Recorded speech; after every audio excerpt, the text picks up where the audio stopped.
What's up guys, Celestra here again. Sorry if my voice sounds a little bit weirder than normal. I actually am very sick at the moment, but I need to do this video because this is one of the best builds that has ever been found in Elden Ring so far. I actually won the DLC with this build because I was just so annoyed at the last boss. But this is the Impenetrable Thorns build. So you don't need to buff yourself for 10 days before you enter a boss room with this. You just use the spell, and as you can see, it does insane amounts of bleed damage. So obviously you'll have the talismans that will help with this, and some armor like the mask, which enhances damage when bleed occurs and things like that. But for the most part, you don't need to buff yourself. You can buff yourself if you want extra damage, but as you can see, this build is pretty OP with how much bleed damage it does to the bosses. Also, just for reference, we're actually in New Game Plus 6 or 7 at the moment, and it's still doing this amount of damage without having to buff yourself for like 10 years before entering a boss room. I noticed in the DLC that a lot of the bosses with these air quotes broken builds would just not die easily because of the level of the new game. So I've actually tested this out against the last boss of the DLC, and if you want to check that out, you can go check out my live stream of it.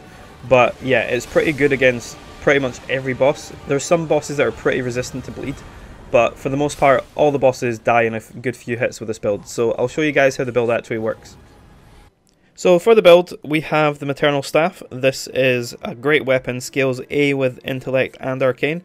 It's from the Ymir questline, and it's very strong for spellcasting and things like that. So I would 100% recommend this. The questline's not too long, and you get to fight a pretty cool boss at the end of it as well.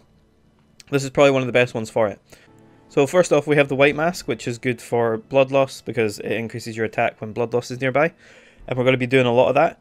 And then for the armor, I would recommend just putting on whatever you want, but you can put on the Rakshas's armor from the DLC, which increases damage taken but also damage dealt. I haven't really noticed a huge difference with this because the bleed damage is the thing you want. And then for the talismans, we have the Graven Mask Talisman, which is greatly raising potency of sorceries. The Radagon Icon, which shortens the spellcasting speed. You can also use Beloved Stardust, but it's from the DLC also, but it does make you take more damage, so the speed isn't that much different. So as you can see, that's the speed of this one, and if we change it to this one, pretty much exactly the same. So if you want to take less damage, just use the Radagon one. Then we have Lord of Blood's Exaltation, which boosts damage when blood loss occurs, and this one is interchangeable. You can use whatever you want. So I use the Ritual Shield Talisman just because I'm at max health quite a lot of the time, and it takes less damage when you get hit. You can also change things in your physic. So at the moment I have the Opaline Bubble Tier and the one for boosting magic, but I don't believe the magic actually makes a difference because I've tried it out and it doesn't seem to do anything. So you can change this and put the Blood Sucking Crack Tier on. This will drain your health in exchange for more damage, but you can pretty much interchange these with whatever you want, whatever your build suits and kind of however your playstyle is, because this is just like a one-time use. So if you want to use it for things like breaking their poise, because this actually does quite a lot of poise damage, and then you've got more chance to use the thorns, you can use the stone barbed one.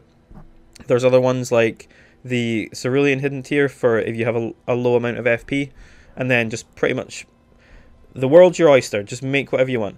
But this build is pretty insanely powerful. Like I said, I beat the final boss of the DLC on New Game Plus 6 with it.